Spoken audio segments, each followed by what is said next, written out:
92.3 Radyo 5 True FM. Dito tayo sa totoo. Kapatid, isang nagmamadaling Monday na naman ang ating pagsasamahan. Opo, hindi ako nagmamadali. Pero alam ko marami sa inyo kanina ang nagmamadali dahil ako naman ay maaga-aga rin nasa kalsada. Ayan, at gusto ko lamang munang gusto kong paalalahanan, ano? Oo, kapag kayo ay nasa kalsada, nakikinig pa lang ako kay Mon Gualvez eh. Sa mga balita niya, sabi ko mas mabilis pa sa mga balita ni Mon Gualvez yung mga nagmumotor o yung mga nagsasasakyan. Ingat po kayo. Alam na mga papasok sa trabaho, may distansya ang pupuntahan. Hindi ho ba pwede yung agahan na lamang at kalmahan lang ang inyong pagpunta sa inyong mga pinagtatrabahuhan para sa inyong pamilya rin? Ganun yun. Sabi ko, ano ba yan? Kaliwa kanan, overtake, sige, banat. Busina. Ano ba yan? Ingat-ingat tayo mga kapatid ha. At magpasa ganitong oras naman, kalma-kalma lang tayo. At magmuni-muni. Bakit nga ba ako naghahanap buhay? Bakit nga ba kailangan ko na ako ay bumiyahe? Di ba nga't para sa aking pamilya? Sana may mga realization tayong ganyan, ano? Para may maiuwi ako na malusog, malakas na ako, kasama ang perang kinita ko, kesa yun namang kumita nga. Nga lang, nadisgrasya pa, naabala pa, o kaya naman, kung medyo sineswerte, nasabitan, pero abala pa rin yun. Oo, kaya na... yan ha, alalahanin. Sabi ko, ano ba yan? Ingat-ingat tayo mga kapatid. At syempre, mas pinakadapat natin pinag-iingatan ay ang bilis ng ating mga bibig. Dapat kapag mabilis ang ating mga bibig, kailangan din ay mas mabilis ang ating mga pag-iisip. Ganoon yun. Kung ano-ano na naman mga salita, mga pinakakawala mo dyan. Nagpapabiyahe ka na naman ng mga statement na unfiltered naman masyado. Mga komento na wala namang palang basihan. Ayan, kaya naman araw-araw ay meron tayong mga topic dito. Dito nyo na muna practicein. Tama nga lang ba? Ang bilis ng aking pag-iisip, ang bilis ng aking kasagutan dahil kakailanganin nyo po talaga yan, ano? Hindi lamang kasi yung bilis, kailangan yung laman ng ating mga sinasabi, yung laman ng ating mga ginagawa, yun yung importante. At dahil nga po marami sa inyong mga kapatid na mga nakatutok sa amin ang ganyan, feeling namin, parang kulang na yung Sulit TV lang na pinamimigay namin araw-araw. Mamimigay pa rin tayo ng Sulit TV. Pero may kakaibang sorpresa nga po kaming magsisimula ngayong araw na ito mga kapatid ha. Magpapamigay na nga rin po kami ng cash sa mga suking walang sawang sumusuporta sa ating programang H2H Heart to Heart dito sa 92.3 True FM. Opo, tama ang inyong narinig. Cash nga po. Patuloy nyo lamang pong i-share ang ating Facebook Live broadcast at mag-comment sa ating love question of the day, H2H Confession sa Dear Kuya Poy para sa tsansang manalo ng 250 pesos. Sabihin nyo, ano ba naman yan, Kuya Poy? Talaga, 250 pesos? Oo, sa'yo yan. At iba pa yung mananalo nung Sulit TV. Ganoon yun. Iba pa. Kanina lang nahingan na naman ako ng mga estudyante ko, ng mga anak ko sobra pa ang 250 tag-100 sila, may 50 pa ako para sa akin. Ganyan, malaking bagay. At syempre, bukod pa nga po yan sa pagpili natin ng Sulit TV Box winner araw-araw. Kaya ano pang hinihintay ninyo? I-share na ang ating live stream now na. At mag-comment na rin kayo sa ating Facebook Live broadcast at malay nyo kayo na nga po ang aming isa sa 2 pipiliing winners for today. Isang winner ng Sulit TV at syempre isang winner ng 250. Ganoon, nagra-rhyme. Pero sa ngayon, maraming salamat po muna mga kapatid sa lahat ng mga nag-share, sa lahat ng mga tumutok kahapon sa ating catch-up episodes. Mula alas 12 ng tanghali hanggang alas 3 ng hapon. Oo, ang dami mga views in fairness. Ilan nga ba ang views kahapon? Mr. Executive Producer Jeff Batlangao, marami. Oo, ang dami ko palang kasabay na pinanonood din yung sarili ko. Mga catch-up episodes natin. Ayan, at syempre, eto, sandali, isang mabilisang attendance muna tayo. Pasok na ha dito sa klase natin. Marami kayong matututunan dito. Ayan, nasa 200 200 plus live viewers sa catch-up episodes kahapon. Yung live po yan, ano? Ayan, pero kung titignan natin yung dami, kumbaga yung mga, anong tawag nga dyan? Concurrent. Concurrent viewers. Ilan yung concurrent? Ayan, marami. Nasa 100,000. Nag-100,000 na yata. Para mga nasa 90s. Okay. Kayang-kaya naman kapatid natin yan. Kayang-kaya. Diyos me, ang gaganda ng mga kwento natin dito eh. Kaya ganadong-ganado yung mga umaamin sa ating katanghaliang tapat pero mga umaamin na. Uy, maraming salamat din po sa inyo ha, sa mga kapatid natin na buong tapang, buong lakas ng loob na humingi ng tulong kapag ganitong katanghaliang tapat. Kasi makakausap nyo lang dito kung hindi marites, yun yung mga yung mga chismosong kapitbahay nyo lang rin.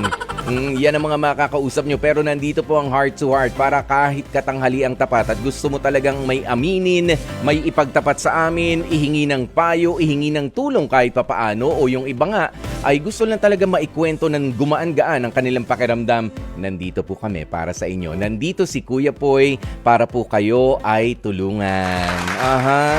Halika na kapatid, kung nakapag-share ka na, nailakas mo na ang radyo natin sa 92.3 Radyo 5, umpisa na natin ang ating H2H Confessions.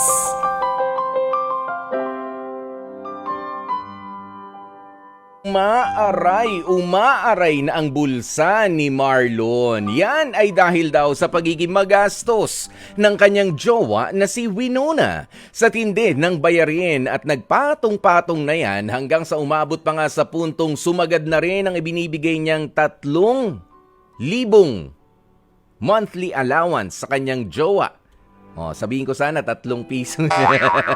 Ayan, kaya itong si Marlon ho, maski gastusin sa kanilang bahay, nasasagad na rin. Ang problema, hindi alam ni Marlon kung papaano nga ba sasabihin na magtipid itong si Winona, given na tumutulong din naman talaga di umano itong si Winona sa mga gastusin sa kanilang tahanan. Kaya tanungin na nga natin yan kay Marlon.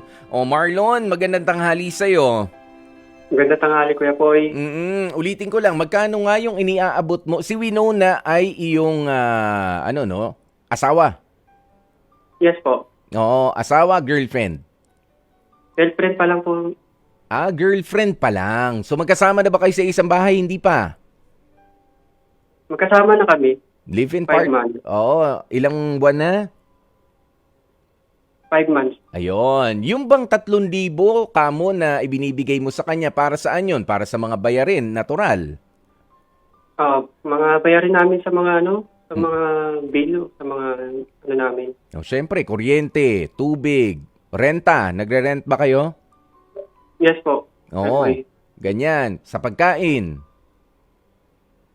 Yes po, Kuya Poy. Oo. Anong reklamo? Hindi naman sa minamaliit ko, no? Ang 3,000 piso, kung monthly allowance yan para sa kuryente, sa tubig, sa pagkain ninyo, sa iba pang gastusin. Naliligo naman kayo, di ba? Bibili pa ng sabon, ng shampoo. Medyo kukulang. Skincare niya po. Ano na? Skincare niya po, saka po yung parcel niya po. Paano? Skincare niya po, saka parcel. Sa mga parcel, doon niya ginagastos yung binibigay mong allowance. Opo. Pumapalo po ng 2K sa skincare. Oo. Teka. Bakit, baka naman ginagamit niya sa trabaho o baka paminsan-minsan lang naman yan sa mga parcel-parcel? Sa naman po kasi sa may Shopee Pay later. Oo. Tapos ako rin nagbabayad din ng mga utang niya. Okay, so ganito. So imbis na doon nga sa mga gastusin nyo sa bahay na pupunta, nadadivert yung pera. Doon sa luho niya, masasabi mo bang medyo maluho itong si Winona? Yes po, maya-maya po kasi may dumarating na parcel. Tapos ikaw magbabayad, automatic. Yes po, kuya po eh. Bakit na po yun? Oo. Magkano ba? Sorry ikaw ay magkano ba kinikita mo sa buwanan? Mga 6K po, minimum po. Mga 6K minimum. So, pataas naman yan. Tapos, itong si Winona, meron ba siyang hanap buhay? Magkatrabaho po kami. Okay, so kumikita rin naman siya ng kanya. Pero kapag may dumarating na ng mga parcel, ikaw na ang bahala. Ako na po yung gumagastos lahat. Ako na po yung mga pinaka... Parang ako na yung Wala kang kaalam-alam sa in-order niya, pero ikaw ang magbabayad. Yes po, kaya po eh. Ako lahat nagbabayad. Ako lahat Sandali. Nasabi mo ba sa kanya yan? Na ano ba naman itong mga dumarating? Ano ba itong mga binabayaran ko naman? Meron bang dumarating na para sa'yo naman? Yes po, kaya po eh. Meron ba mga dumarating na para sa'yo? Na binili niya, in-order niya? Wala po. Puro kanya. Anong mga Yes, gamit po. yan? Bigyan mo nga ako ng mga sample. Anong mga gamit yan? Mga pinagbibili naman ni Winona? Marami po kasi lipstick, mga pangpaganda niya po. Aha. Pampaganda. Bakit? Pangit ba siya? Opo. Hindi naman po. Hindi naman. Pang-maintain ng ganda.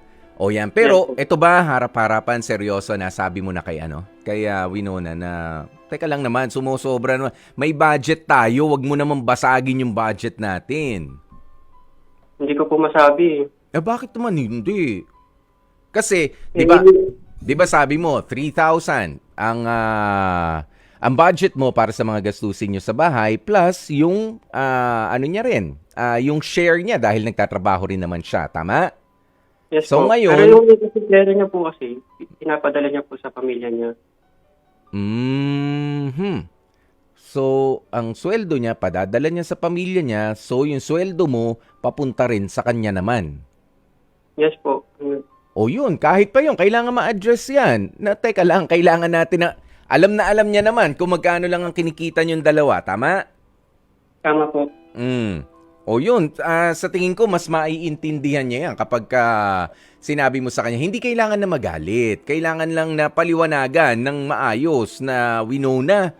Maghinay-hinay ka naman sa pagbili ng mga hindi nating kailangan. Kasi imbis na 3,000, yung 3,000 pasok na yon. Kung sa isang buwan na magkasama kayo, pasok yun. So ngayon, nasisira dahil nga sumusobra yung gastos niya ng sabi mo hanggang mga 2,000 a month.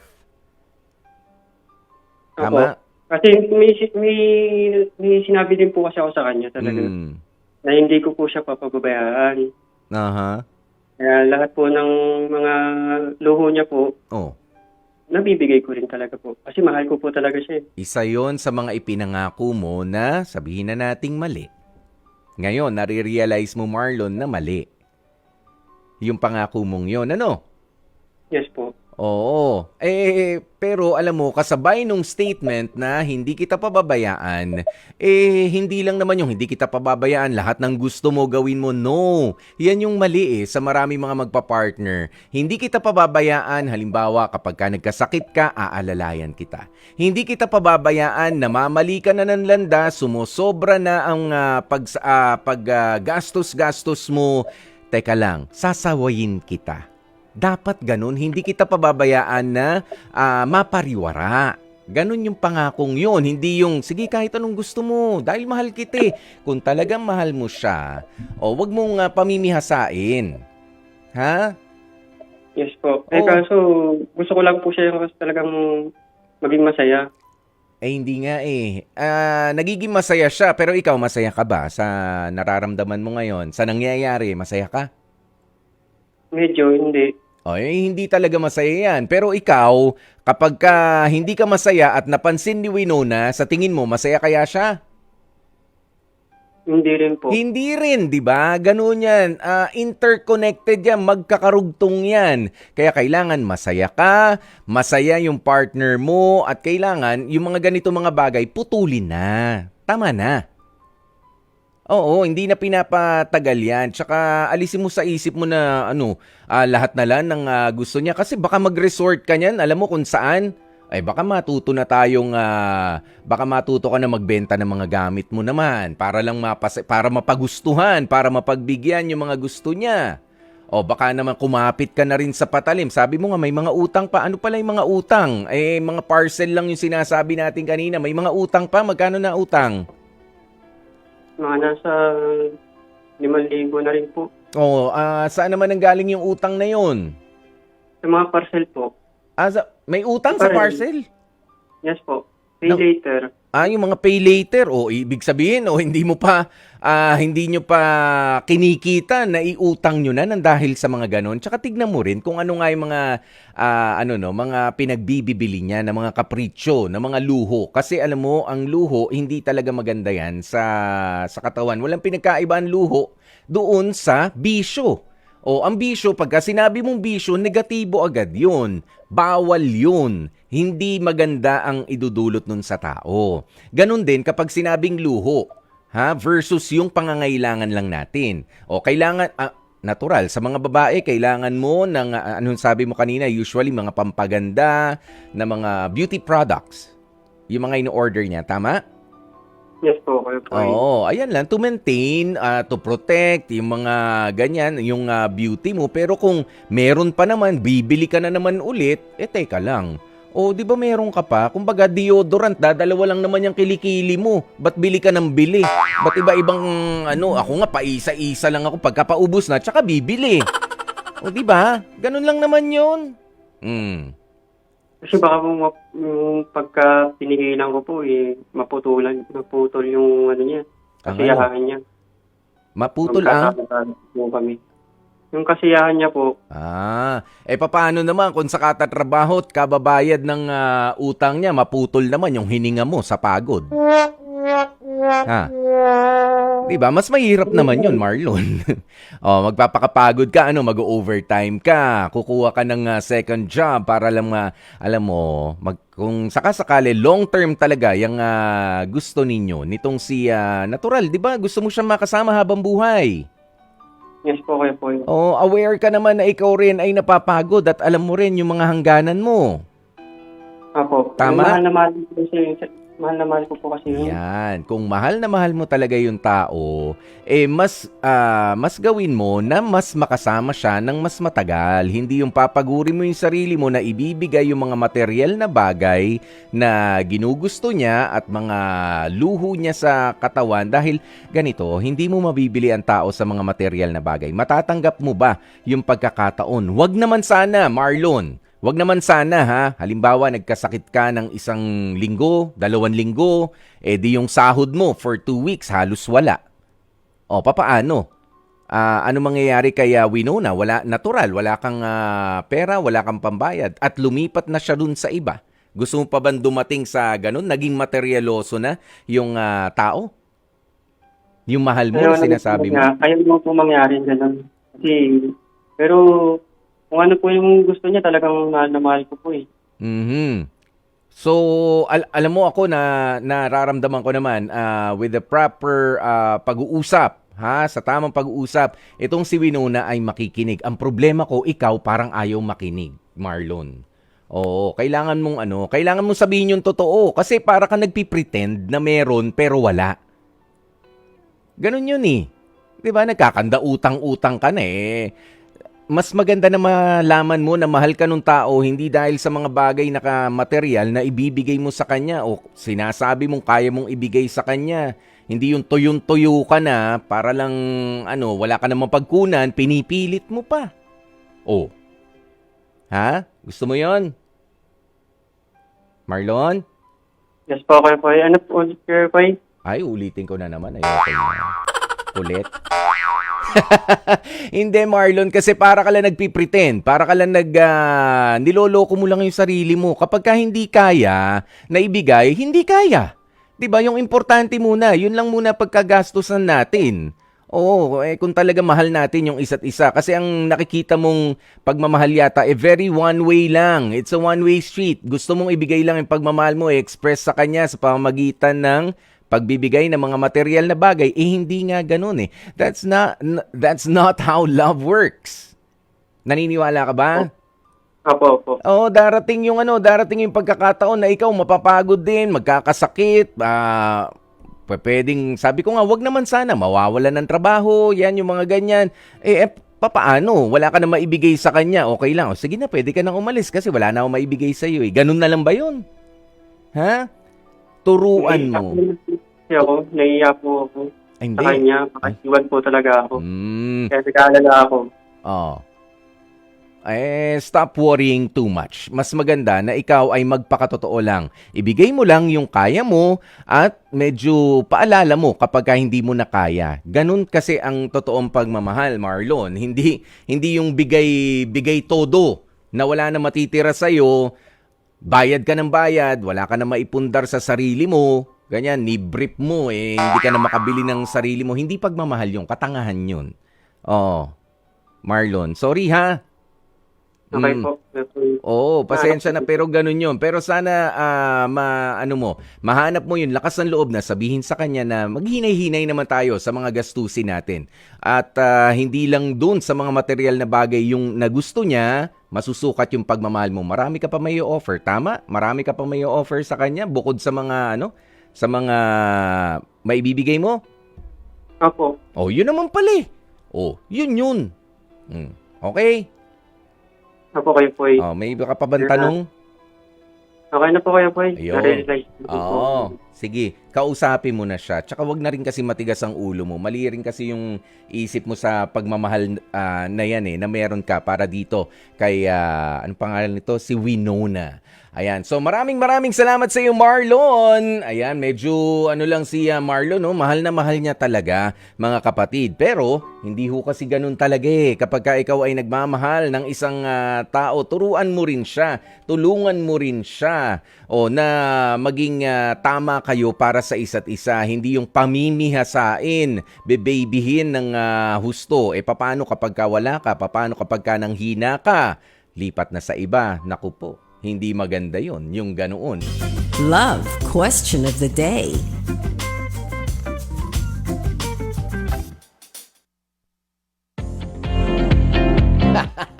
Oras na natin, it's 12:43, mga kapatid.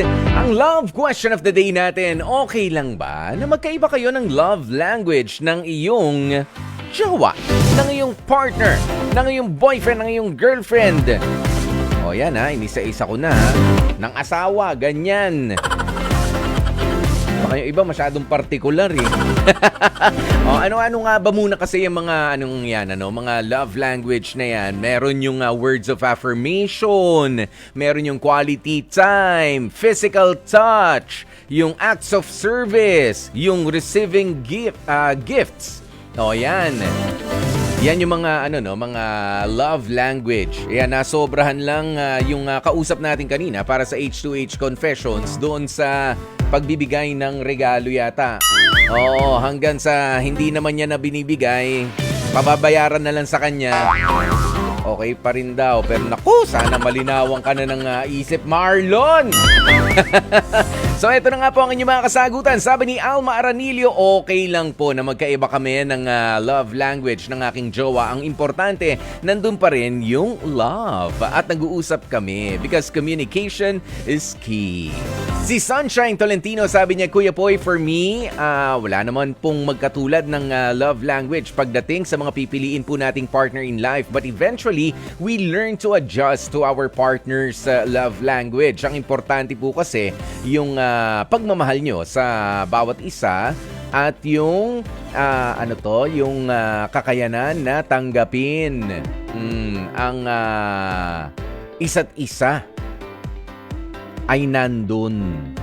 Makita kung papaano tayo mahalin ang ating partner. Yun. kung paano i-express ang kanilang affection sa partner natin. Ang haba ng sagot, sorry. Si Sunshine Tolentino. Ayan, shortcut ko na lang. Thank you, Sunshine. Si Sergio Gonzalez, sabi niya, okay lang sa akin. Basta nagkakaintindihan at na-appreciate yung ginagawa ng bawat isa. Huwag yung ipinagluto mo na maiinis pa sa'yo at sasabihin sa'yo, di ka na dapat nag-abala. Pwede naman magpa-deliver. Magpapasalamat na lang at kung ano yung hinanda, buong pusong pagsasaluhan. Ganun dapat. Ay, alam nyo, totoo. May point itong si Sergio, no? Ayan, kung ang language of love ng inyong partner ay yung pagbibigay nga ng serbisyo, yan nga. Halimbawa, pinagluto ka na. Pinagpaguran niya yan na malengke. Talagang inaral pa mula sa kanilang kanununuan yung kanyang lulutuin kahit pa nga simpleng adobo yan. Tapos sasabihin, ikaw naman, nagluto ka pa, pwede namang umorder na lang tayo sa para hindi ka na napagod, hindi ka na nahirapan. Yes, you think, you sound concerned para doon sa partner mo, pero hindi. Alam mo, nakakaano yan, ha? That's really off. Nakaka-turn off yan. Parang, ba't hindi mo na lang sabihin na thank you? No, sabihin mo na lang na thank you sa effort at sa masarap na pagkain ito. Ganun dapat! O kaya naman, ano pa yung, minasahi ka. Yan, yung sinasabi ko kanina, minasahi ka, pinindot-pindot yung likod mo dahil pagod ka sa trabaho. Alam yan ng partner mo. Tapos sasabihin, naku, wag na, mas magaling yung masahista na, yung maghihilot yung kapitbahay natin, yun na, tawagan mo. Pambihira naman. Imbis na, thank you. At least ay nahimas-himas mo yung mamagantuhod ko, yung ganoon. Bihira. Ang dami pang sinabi. Thank you. Sometimes hindi sometimes nakakalimutan natin yan. Si Darwin Rosel, sabi niya, hindi naman po masama kung magkaiba ang love language ng magjowa basta nagmamahalan sila at yun ang mahalaga. Ayan, at syempre, itong si Marceline Reyes, sabi niya, well, it doesn't matter. Ito, minsan hindi okay kaya umiiyak ako kasi never ako nakatanggap ng flowers at chocolates galing sa partner ko. Kahit sa mga importanteng okasyon, Mother's Day at anniversary namin, ganyan. Kaso in-explain niya na hindi raw siya showy at mahilig sa mga ganon. Kaya kiss and hug ang ibinibigay niya sa akin, sabay greet. Kaya okay na po yun sa akin. Yan naman, yung mga ganyang very special occasions. Minsan kalilimutan din natin na kahit pa hindi tayo sanay magbigay ng ganun regalo, mag-effort din naman. Lalo na kapag ka very vocal, very openly sinasabi sa'yo ng partner mo na ito ang gusto ko, sana makatanggap naman ako ng flowers, sana makatanggap naman ako ng food, sana makatanggap, tapos hindi yung pa pinagbigyan, andun na wala nang ang clue, andun na, hindi mo nahuhulaan, bibigay nyo na lang rin.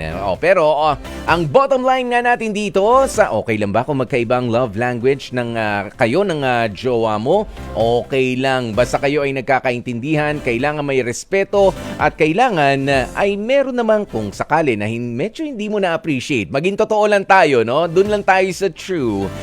Pero yun talaga ang pamamaraan ng iyong partner at alam mo na yun ang language of love niya.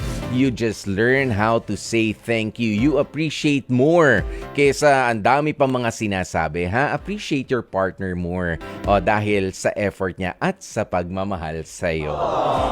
Dear Kuya Poy,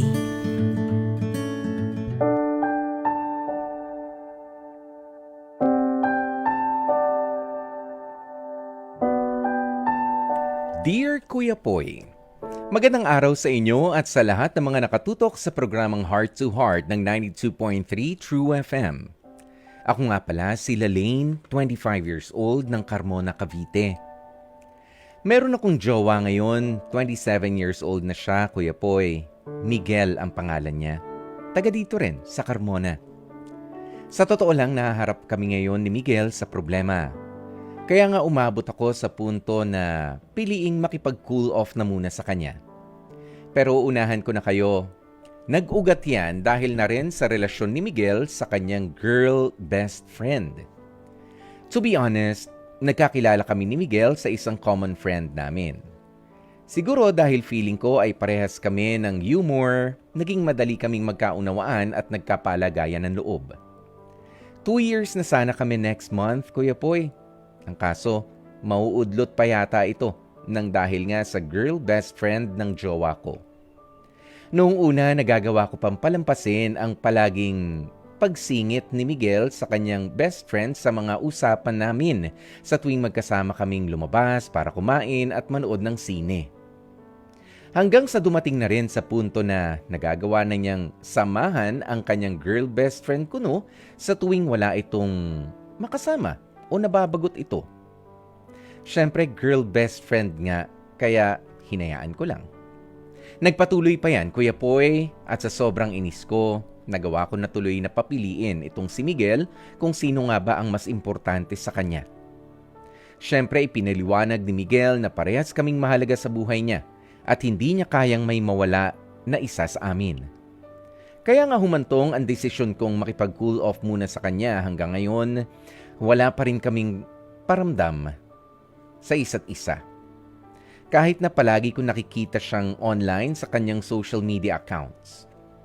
Hindi ko alam kung galit ba siya sa akin o kung patuloy pa rin ba ang communication niya sa kanyang BFF kasi hindi kami friends sa social media nung babaeng yun.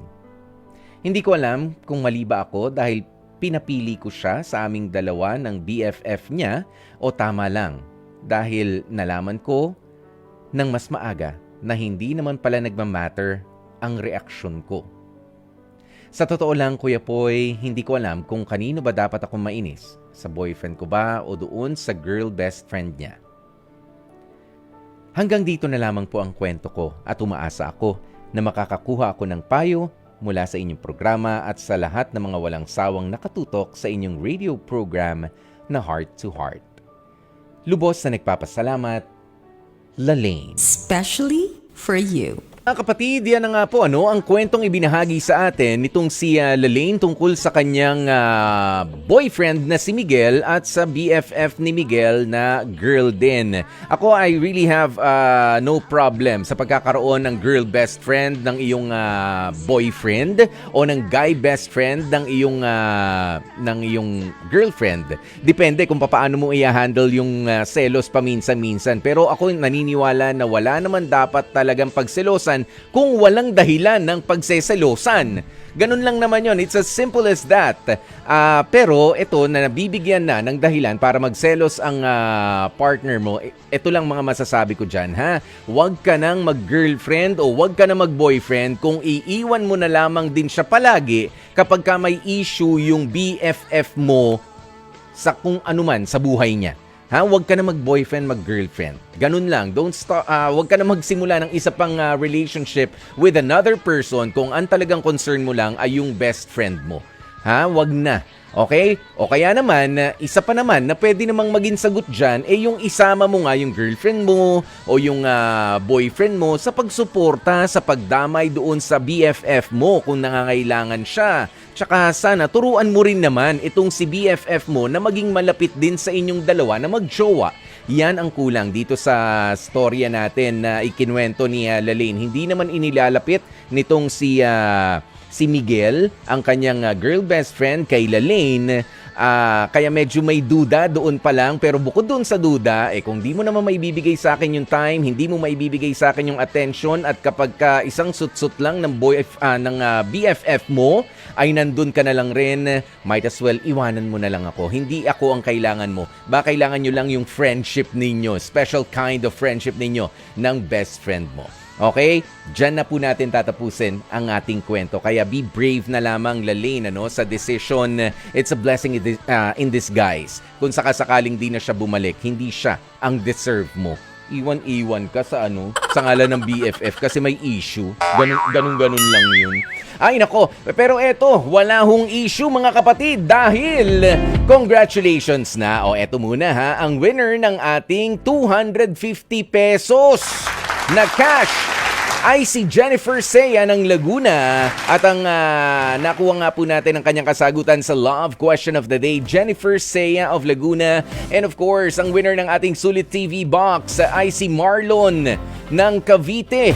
Ayan ang ating H2H confession caller para kahit papaano naman ay meron pa konsuelo. Yung ating nakausap kanina. Hintayin lamang po ang message ng aming staff kung papaano nga ba i-claim ang inyong mga napanalunang premyo. Ang inyong Sulit TV box at ang inyong 250 pesos na cash. Okay? Papaano? Bukas po ulit, alas 12 ng tanghali, magkarinigan po tayo dito sa 92.3 Radyo 5 True FM. Dito tayo sa totoo, nakasama nyo nga po, Kuya Poy, ang inyong gwapo Poy, para dito sa programang H2H, Heart to Heart.